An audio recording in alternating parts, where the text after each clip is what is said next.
Naaalala nyo pa ba ang biglang sikat noon na si Marlu Arizala na naging instant heartthrob na si Sander Ford? Naku, siguradong bigla nyong naalala. Opo, siya yung biglang angat at sikat pero parang bigla ring naglaho ang kinang ng kanyang bituin. Siya nga ba ang may kasalanan at humila ng sarili pababa? O may dahilan ng kanyang hindi umano'y pagkapariwara? Muling nagbabalik, eksklusibo. Sander Ford is out. Marlu is in. Again.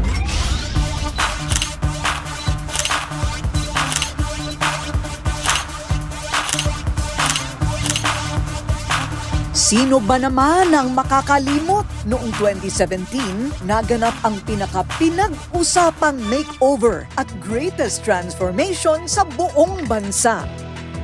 Ang internet sensation naging instant heartthrob. Si Marlu Arizala, abay naging si Sander Ford sa isang iglap.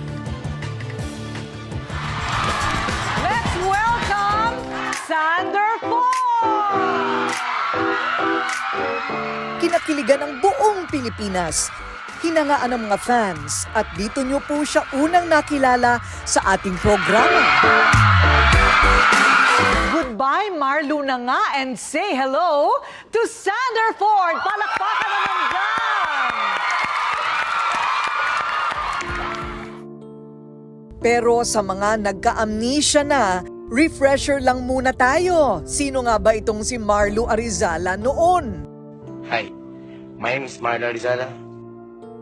2015 nang pagpiestahan at umingay ang pangalang Marlu Arizala sa social media. Kasama siya sa grupong #5, ang mga batang bersyon noon ng grupong hashtag ng It's Showtime.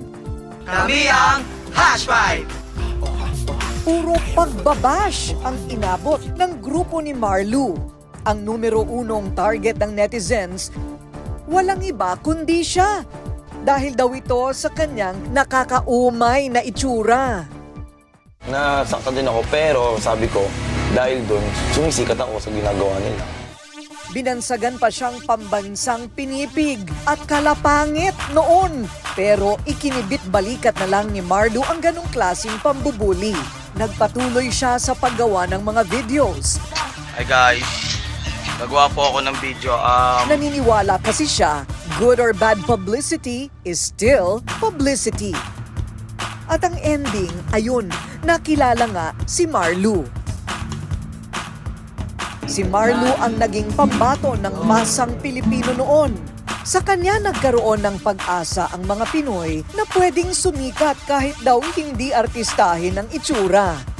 Nagkaroon ng mga oportunidad na maimbitahan si Marlu sa mga kapamilya show.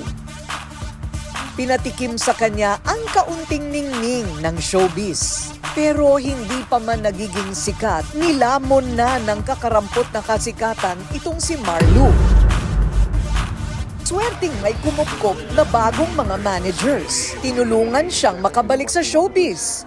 Sa pagbabalik entablado ni Marlu, isang pasabog agad ang iniregalo niya sa iilang fans noon. Yung time kasi niyon, sikat ako because kung gusto mo magpailong, mahahanap mo ako eh.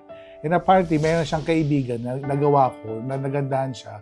So nag-text siya, sabi niya, Dok, si Marlu to, so ito yung background ko, and if kung gusto mo, pwede tayo mag-ex-deal or discountan mo na lang ako. Ang Marlu na binubuli, mag-iiba na ang kapalaran. Katuwang ang ating programa, sinubaybayan natin ang kanyang ultimate transformation mula konsultasyon, operasyon, hanggang sa grand reveal at tinaguriang kapanganakan ni Sander Ford. Naroon ang Rated K. Handa na ba kayong makita si Sander Ford? Let's welcome Sander Ford!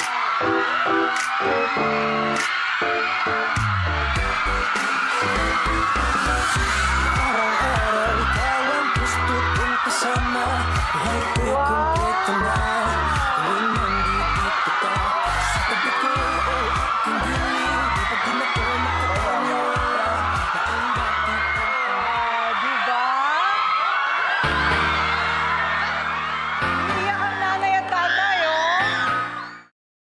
mahigit po na 1 buwan po hindi ko siya nakita. Nag-ano nga po ako, nag-alala po ako sa kanya. Pero salamat po sa Panginoon. Kasi po naging success po ang kanyang yung pagpagawa po sa kanyang ilong. Lahat-lahat. O tatay, bakit ka naman umiiyak? Bakit? Hindi na nanibago rin lang ako at siyempre dating kamukha ko. Mula noon, naging phenomenal ang pangalang Sander Ford sa buong bansa. Kabi-kabila ang naging guesting niya sa loob at labas ng Kapamilya Network. Natupad ang ultimate dream ni Sander, ang magbago ng kapalaran. Pero tila iba ang biro ng tadhana sa kanya. Ang mabilis na pag-angat ng kanyang karera ay siya ring bigla ang pagbulusok pababa at pagkapariwara. Ano nga ba ang totoong kwento? Bakit biglang lumamlam ang career ni Sander Ford? Scripted daw ang mga issues sa'yo. Tinatanong nila, mayabang ka pa rin ba daw? Welcome, Sander Ford! Ang minsang tinilian, hinangaan at naging short-time superstar. Nagbabalik sa pagkakataong ito, hindi para magpakilig, kundi para harapin ang mga kontrobersya at bintang sa kanya. Corina meets Marlu. Again, scripted daw ang mga issues sa'yo. Tinatanong nila, mayabang ka pa rin ba daw? Sa mahigit 8 taong nagdaan, ang mukhang huling nakita ng masang Pilipino ay isang mistiso, artistahin at hunk na si Sander Ford. Hindi na ngayon bakas ang karismang mayroon siya noon dahil lang humarap sa Rated Corina ngayon. Ang tunay ng muka at pagkatao na si Marlu Arizala. Totoo nga bang si Sander Ford ay out na sa kanyang buhay? Mas paninindigan na niya ang kanyang sarili bilang si Marlu ulit? Bigla kang naging phenomenal superstar noong mga panahon na yon. So ano-ano yung mga biglang dumating sa buhay mo noon? Nagkaroon po ako ng iba't iba pong mga projects, meron ako sa mga piyesta, nagkaroon po ako ng mga TV shows, nagkaroon din po ako ng mga brand na gusto po mapapromote sa akin. Sobrang ang laki po ng bagay ng tinulong po sa akin ng Rated K that time po. Mula sa kasikatan, lumagapak sa lupa ang kanyang kapalaran. Nasangkot si Marlu sa iba't ibang iskandalo. May ilan na nagsabi, gawa-gawa lang daw niya ang mga issue para siya'y pag-usapan. Ito nga rin daw ang naging mitya para unti-unting talikuran siya ng mga taong nagtiwala noon sa kanya. So kabi-kabila yung mga issue na nakabit sa'yo, ano? Meron doon yung umamin ka na LGBTQ ka, pero nag-asawa ka. Opo. So ano ba yung totoo doon? Kung ano yung nasa paligid ko, kung ano yung ang tawag dito nakakasama ko, na-adapt ko po yung ginagawa po nila. So, feeling ko, kapag gumawa ko ng ganitong bagay, tama po yun. Kung magmataas ako sa isang tao, ala ko po, tama po yun. Okay. So, lahat po ng mga nangyari po sa akin doon, hindi ko po lahat yung ginusto. Lalaki talaga. Straight po. Straight talaga. Kaya nag-asawa ka. Opo.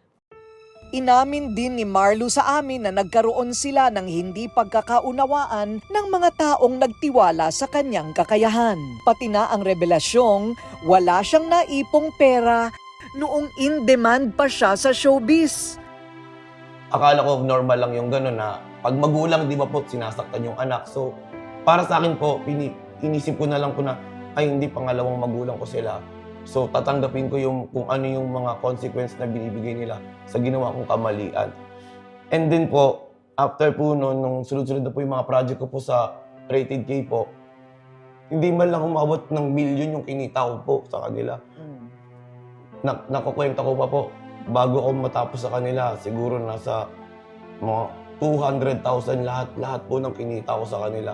Sa lahat po, pati po yung mga project ko, pati yung billboard, pati po yung commercial something, 15,000 lang po every labas ko po sa kanila. Ang TF ko po, wala akong naipon. Akala nila nung after nung lahat-lahat, okay na ako. Maganda na buhay ko, pero hindi po eh. Mapagpakumbabang inako ni Marlu, kasalanan niya daw mismo ang kanyang pagkabagsak. Nilamon kasi daw siya ng kasikatan noon. Parang feeling ko po sobrang naano po ako sa pagiging sikat ko po. Kasi nabigla po ako eh. Ganun po, yung impact sa akin po. Sa muli naming face-to-face na paghaharap, gusto niya raw patunayan bagong Marlu na ang aking makakausap. Sa pangalawang pagkakataon, ipinakita sa amin ni Marlu ang bagong transformasyon sa kanyang sarili. Hindi na pisikal, kundi sa kanyang personal na buhay. May asawa na siya, ang dating binansagang pasaway at mayabang na Sander Ford. Tatay na rin siya ngayon sa 2 taong gulang na anak. Nagpapaka-responsable at nagpapakatino bilang asawa at ama. So ngayon na meron ka ng asawa at anak, ano nga ang nabago Sa akin buhay po, mo? kasi dati po talagang sarili ko lang iniisip ko kung saan ako napupunta, show, taping, tapos medyo may mga lakad kung saan po. Ngayon po kasi meron akong asawa, may priority na ako, kailangan ko ng yung pera na dapat igagastos ko para sa sarili ko, hindi na po pwede kasi may anak na po ako. Yung family ko, yung parents ko, hindi ko pa rin sila pwedeng kalimutan po.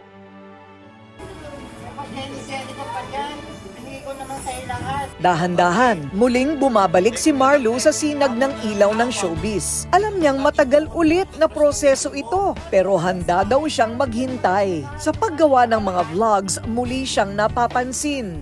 At ang asawang si Jenna, pinasok na rin ang mundo ng social media. So yan guys, maayos na ng tindahan.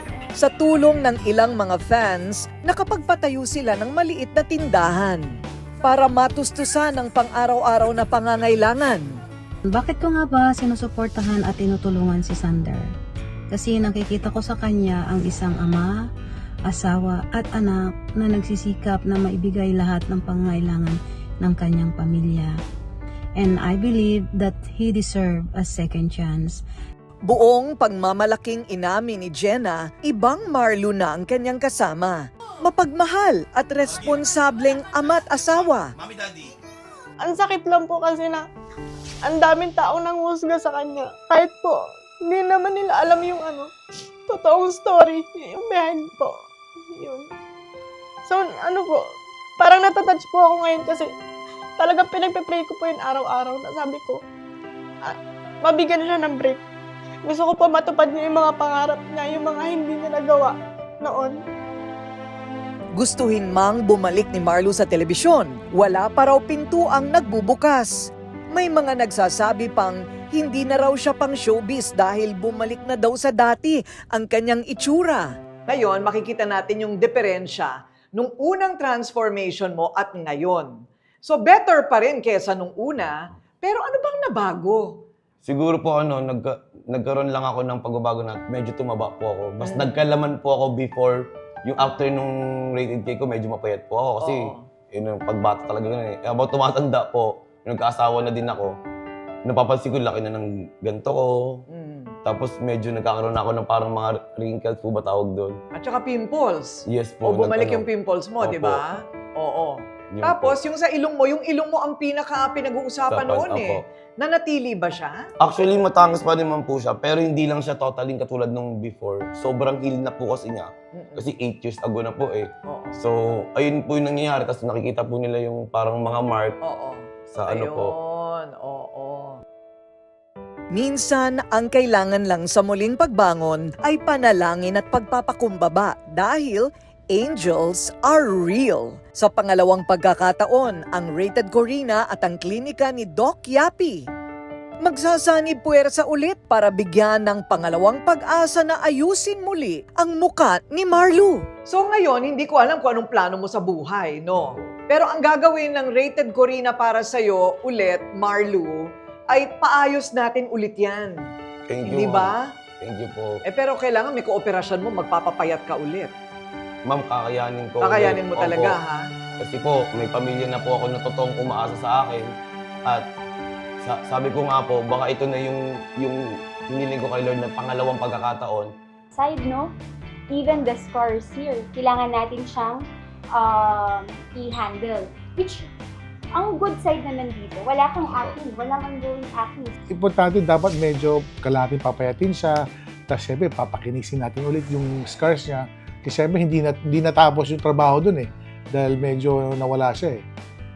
So yun, syempre, papaputiin din natin. And then, the whole package, yung ngipin, pati yung buhok, aayusin natin. Tignan natin kung anong mangyayari sa Transformation 2.0 nitong si dating Sander Ford na ngayon pinaninindigan mo na si Marlu.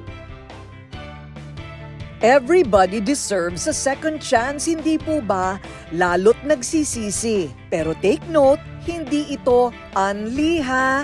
Huwag naman sana itong abusuhin dahil hindi habang panahon, may mga taong patuloy na uunawa at tutulong. Kaya habang may magandang pagkakataon pa, pagyamanin at huwag sayangin. Ang bagong Marlu 2.0, abangan sa susunod na kabanata.